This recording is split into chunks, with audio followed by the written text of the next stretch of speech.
इस संतरी T shirt की जगह अगर मैंने इसी रंग का कुर्ता पहना हो, हाथ में ये ब्रेसलेट्स के अलावा अगर मैंने वो कंठी मालाएं पहनी हो, एक दो माला मैंने गले में भी डाली हो, तो मैं सर्टिफाइड हो जाता हूं हमारे देश में रह रही छोटी जातियां कहे जाने वाले लोगों को गाली देने के लिए।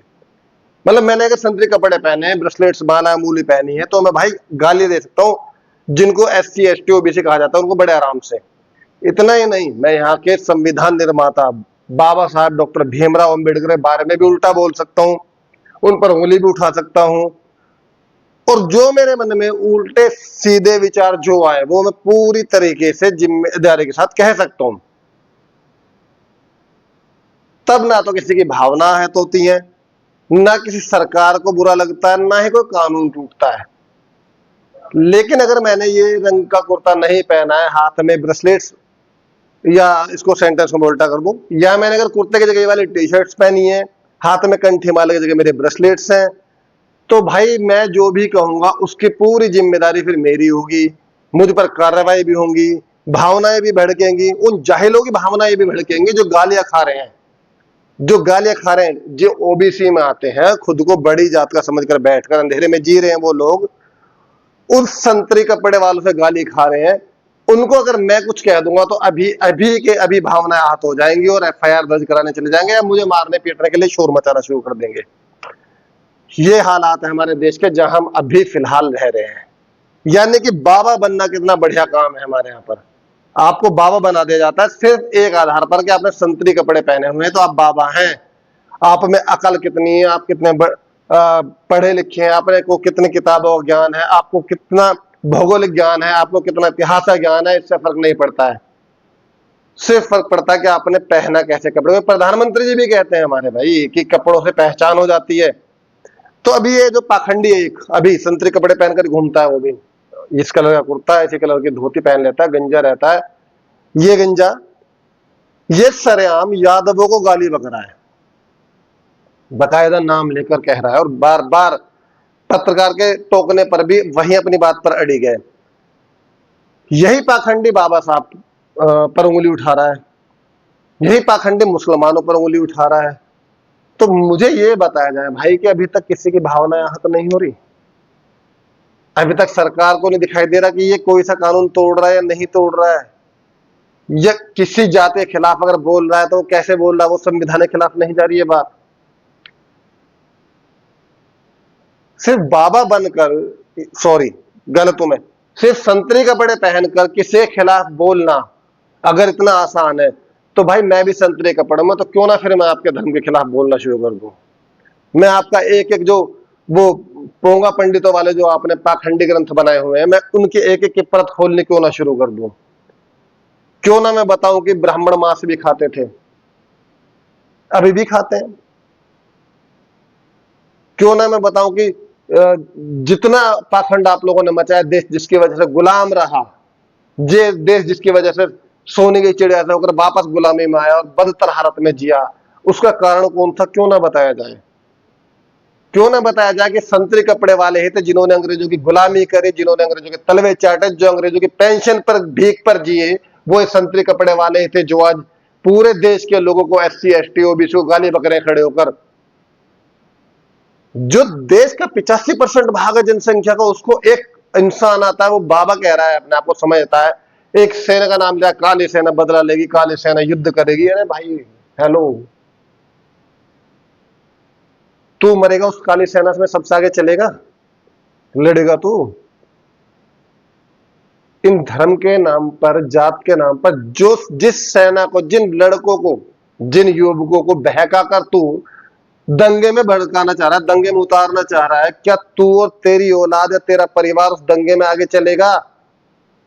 यह सवाल है मेरा इन युवाओं से जो इस जैसे पाखंडी नकली बाबाओं के साथ चंगुल में फंसकर उनकी सेना में शामिल होकर अपने आप को समझते हैं कि हम बहुत बड़े धर्म के रक्षक बन गए हैं। तो उन धर्म के रक्षकों से मैं पूछना चाह रहा हूं कि भाई ये पाखंडी बाबा आगे सेनापति बनकर तो चलना चाहिए, क्योंकि धर्म का रक्षक तो ये है। तुम लोग मर गए ना, या तुम्हें कुछ हो गया तो देखने भी नहीं आएगा तुम्हारे घर पर। काली सेना युद्ध करेगी, भीम सेना से युद्ध करेगी, भीम सेना को खत्म कर दो, यादव जाहिल हैं, यादव फलाने हैं। मतलब बाबा साहब जो है वो अंग्रेजों गुलाम थे, इस तरह की बातें। मतलब इससे कुछ भी भोग रहा है, ये कुछ भी भोग रहा है जो उसके मन में आ रहा है। उस पर कार्रवाई के नाम पर कुछ नहीं दिखाया जा रहा है, तमाशा बनवाया जा रहा है सरकार के द्वारा कि सरकार को सिर्फ ये रंग चाहिए। तो भाई मैंने भी ये रंग पहन रखा है, कहो तो कुर्ता भी पहन लूंगा, कुर्ता भी है मेरे पास। और इससे ज्यादा, इस पाखंडी से ज्यादा ग्रंथों की जानकारी है मुझे, इस पाखंडी से ज्यादा इस दुनिया के भूगोल की जानकारी है, इस पाखंडी से ज्यादा इतिहास की जानकारी है। ये बाबा साहब को चुनौती दे रहा था ये जाहिल।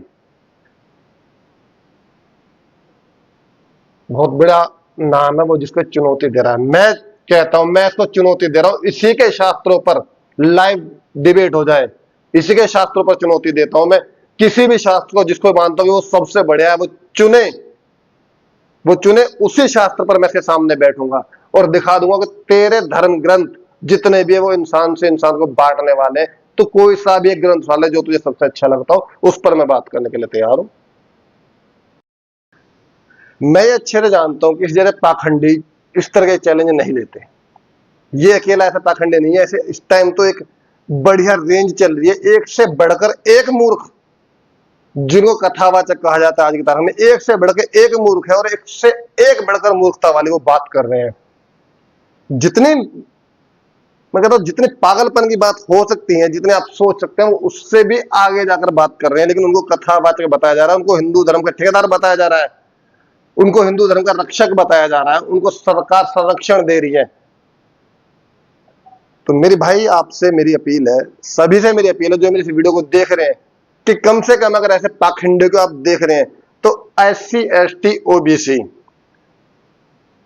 आप अपने बच्चों को समझाइए, ऐसे जाहिलों की एना सेना में भर्ती ना होकर अपनी जान को रिस्क में ना डालकर खाना खा अपने ऊपर सरकारी कार्रवाई ना कराएं। अपने बच्चों पर ध्यान दें, कहीं वो ऐसे पाखंडी के जाल में तो नहीं फंस गए हैं। क्योंकि खुलकर एक काली सेना का नाम ले रहा है, तो ये काली सेना जो भी सेना बनाते हैं, इस तरह की सेना को सिर्फ इस्तेमाल करते हैं ये अपने प्रोपेगेंडा के लिए। क्योंकि इसको आने वाले टाइम में चुनाव लड़ना होगा कहीं ना कहीं से, बीजेपी वाले इसको टिकट भी दे देंगे। उनको तो तलाश है ऐसे की जो धर्म को एक आधार बनाकर चल रहा हो, किसी भी तरह से वोट बटोर सके, जिसके पीछे जाहिलों की भीड़ हो। तो अपने बच्चों को बचा कर चलिए, ऐसों से संभाल कर चलिए, निगाह रखिए उन पर कि इस जैसे पाखंडी जिसकी नजर में डॉक्टर BR अम्बेडकर जैसी शख्सियत, जिस इंसान की पूजा पूरी दुनिया में होती हो, पूरी दुनिया सम्मान की नजर उसे देखती हो, अगर ये उस इंसान को उल्टा बोल रहा है, इस देश में रहने वाली 85% पॉपुलेशन SC ST OBC सबको उल्टा बोल रहा है, आरक्षण को उल्टा बोल रहा है, बाबा साहब को अंग्रेजों का गुलाम बता रहा है, यादवों खुलकर गाली दे रहा है, तो भाई ये छोड़ किसको रहा है? यानी कि हिंदू राष्ट्र की बात नहीं कर रहा है, हिंदू की बात नहीं कर रहा है, ये आदमी सिर्फ ब्राह्मण की बात कर रहा है, क्योंकि सिर्फ ब्राह्मण के पक्ष में बोल रहा है, बाकी किसी के पक्ष में नहीं बोल रहा है इंसान। तो इस जातिवादी मानसिकता का जो ब्राह्मणवाद चाहता है देश के अंदर वापस, उसके खिलाफ क्यों कार्रवाई नहीं हो रही है? क्यों गूंगी बहरी बनी बैठी है सरकारें, किसको सुनाई नहीं दे रहा है? क्यों ये मीडिया वाले इस टाइम शांत बैठे इस बाबा के खुलेआम बयान सुनकर, गंदगी को सुनकर, जो समाज के अंदर घोल रहा है जहर, इसको देखकर भी क्यों शांत है सारी चीजें? ये सरकार इसमें कुछ बढ़ावा देना चाह रही है, सरकार चाह रही है कि इस तरह के दंगे हों आपस में, हिंदू हिंदू। मतलब यार तुम किस हिंदू राष्ट्र की बात कर रहे थे भाई?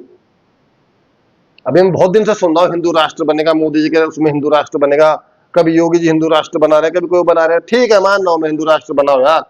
अभी आपका एक वो बाबा है, क्या नाम है उसका, वो फर्जी जो पर्चा निकालता है, बागेश्वर, वो भी हिंदू राष्ट्र बना रहा था, हिंदू गांव की भी शुरुआत कर रहा था वो। तो तुम्हारा कौन सा वाला हिंदू राष्ट्र है भाई? वो ब्राह्मण वाला हिंदू राष्ट्र है, यादव वाला हिंदू राष्ट्र है जिसको ये पाखंडी गाली दे रहा है, SC ST का हिंदू राष्ट्र है।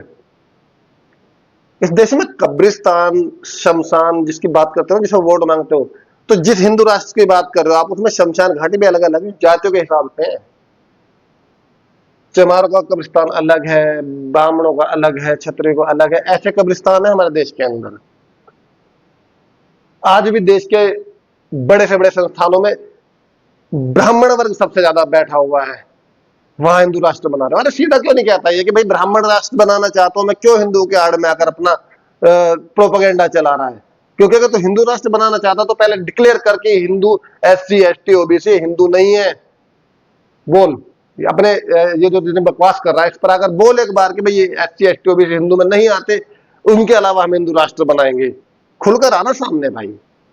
ये हिंदू नाम के पर्दे के पीछे जो तू ब्राह्मणवाद चला रहा है, सिर्फ ब्राह्मणों को छोड़कर क्षत्रिय को छोड़कर तो सबको गाली बक रहा है, तो क्लियर कर एक बार सामने आकर ना अपनी एक वीडियो में आकर ये भी कह कि भाई ये हिंदू नहीं है ये लोग, क्योंकि फिर इनको भी समझ में आएगा, ये जो अभी हिंदू बने बैठे हैं सुबह शाम शुरू हो जाते हैं जाहिलों की तरह, गालियां खाने के बाद भी शुरू है। और मजे की बात अभी एक और है यहाँ पर कि यादवों को गाली बकी इसने, इस पाखंडी ने जो यादवों को गाली बकी है, तो अब जो और OBC वर्ग है, संपन्न OBC वर्ग, बेसिकली जो दिल्ली एनसीआर में आते हैं, जाट है, गुर्जर है, यादव तो खैर इसने गाली बक दी है, और एक दो कौम आती है ऐसे ही जो संपन्न है इस समय।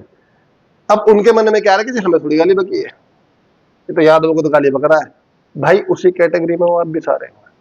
शुरुआत ऐसी होती है, शुरुआत मुसलमानों से हुई थी, मुसलमानों को गाली बकनी शुरू करी थी उन्होंने कि हम मुसलमानों को देश से भगाएंगे, हिंदू राष्ट्र बनाएंगे। फिर SC ST पर आए, आज यादवों पर आ गए, कल आपका भी नंबर है। बैठकर आप लोग ताली बजाते रहो, लेकिन इनका हिंदू राष्ट्र ब्राह्मण राष्ट्र है, और ये खुलकर कहता है बिल्कुल कि जिस दिन हिंदू राष्ट्र बनेगा उस दिन देश संविधान के हिसाब से नहीं, उस दिन देश मनुस्मृति के हिसाब से चलेगा। तो मनुस्मृति का सबसे पहला, सबसे मुख्य, सबसे इंपॉर्टेंट जो पॉइंट है वो है वर्ण व्यवस्था, जातिवाद।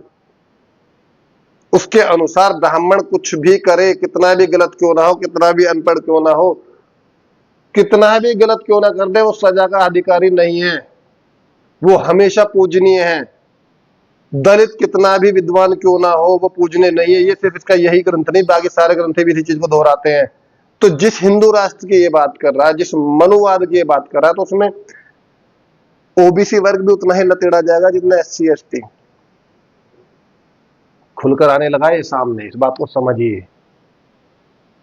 अभी तक खुश हो रहे थे OBC वाले SC वालों को मारकर गांवों में कि भैया चमार की बारात नहीं चढ़ने देंगे, चमार को ये कर देंगे, चमार को वो कर देंगे। अब बताओ, कम से कम यादव तो आवाज उठाए भाई, बोले तो सही कि क्या कह रहा है। हमेशा SC ST में स्पेशली जाटव कम्युनिटी जो है वो तो लड़ती आई है, वो अपने अधिकारों के लिए लड़ती है, संविधानों के लिए भी लड़ती है, संविधान के लिए भी। तो अब आपका क्या मत है इस बारे में भाई, उस पर भी तो आओ ना। या सिर्फ संतरी कपड़े वाला जो भी आएगा वो कुछ भी कह देगा, कुछ भी भोग देकर चला जाएगा, जिसमें कि ज्ञान की अगर बात करें तो क्या ही है बस। फाइनली भाई मैं यही कह रहा हूं अपनी इस वीडियो में, अब मेरा मकसद यही है कि देश में जो माहौल बनाया जा रहा है, जो एक बड़े दंगे की जो साजिश करी जा रही है, जिसमें आपके बच्चों को इस्तेमाल किया जाने की कोशिश करी जा रही है, फलानी सेना, ढिकड़ी सेना, इन सेनाओं के नाम पर, क्योंकि जो बाकी राजनीतिक पार्टी का आधार पर जो सेना बनी है उनमें सेनाओं में, और जो ये कह रहे हैं कि युद्ध की बात जो करते हैं सीधा सेना को लेकर, तो भाई इनसे कहोगे अपने बच्चों को, खुद को सबसे पहले उतारे लड़ने के लिए उसमें सामने, तब आप अपने बच्चे शामिल कर लो। और वैसे भी भाई ये ना जाहिलों वाली बातें हैं कि मैं युद्ध करूंगा, हमारे साथ युद्ध करेंगे, देख लेंगे कौन जीतेगा, फलाना जीतेगा, इनको भगा देना चाहिए, इनको अधिकार खत्म कर देना चाहिए, वो वाला टाइम इसी देश में चल रही है यार। इस तरह की बातें, जाहिलों वाली बातें। आज अमेरिका को देखो, जापान को देखो, मतलब कितने ही ऐसे देश है जो कितनी तरक्की कर रहे हैं, क्या क्या नई नई चीजें बना रहे हैं। यहाँ पे तो गोबर से दीवारें लिपवा रहे हैं यार, कॉलेज की दीवारें गोबर से लिपवा रहे हैं ये लोग, गोबर खा रहे हैं, हमारे यहाँ पर वीडियो आ रही है लोग। हमारे देश का मतलब ये हाल हो गया यार, सोच वहां से ऊपर जाने नहीं देना चाहते। अभी मुंबई में, हाल फिलहाल में मुंबई में ट्रेन से इतनी भीड़ थी कि जब ट्रेन आपस में से निकली, बराबर से निकली, तो भीड़ से उनके बैग टकराए बेचारों को, जो सुबह काम पर जा रहे होंगे, उनके बैग टकराए, कितने लोग नीचे गिरे, कितने मारे गए उनमें से। ये दर्दनाक मौत हुई, लेकिन सरकार इन पर काम नहीं करती है, क्योंकि मुंबई में पहली बार ट्रेन ऐसे भरकर नहीं चल रही है। बचपन से हम देखता रहे ऐसे हुआ, लेकिन इस पर किसने काम करा? क्या पटरियां ज्यादा बिछाई गई, ट्रेन ज्यादा चलाई गई, रेल सुरंग को मार्ग बनाए गए, कुछ भी तो ऐसा करा हो इन्होंने कि जो वहां की भीड़ कम हो सकती हो? लेकिन जरूरत क्या है उन्हें करने की? उन्हें पता है आप लोगों के साथ दो संतरी कपड़े वाले भेजेंगे, इस तरह की बातें करेंगे, आप तलवारें उठाकर कोई फलाना कोई झगड़ा बन जाएंगे, लड़ोगे आपस में। जरूरत क्या है किसी को भाई कुछ करने की? लेकिन ये जो पाखंडी बाबा मार्केट में नया आने की कोशिश कर रहा है, जिसको टिकट की लालसा, कैसे MLA MP टिकट मिल जाए बकवास करके, तो मेरे भाई इसको जवाब देना शुरू करिए, क्योंकि इस समुदाय में SC ST OBC में ज्ञानियों की, अक्लमंदों की, पढ़े लिखों की कमी नहीं है।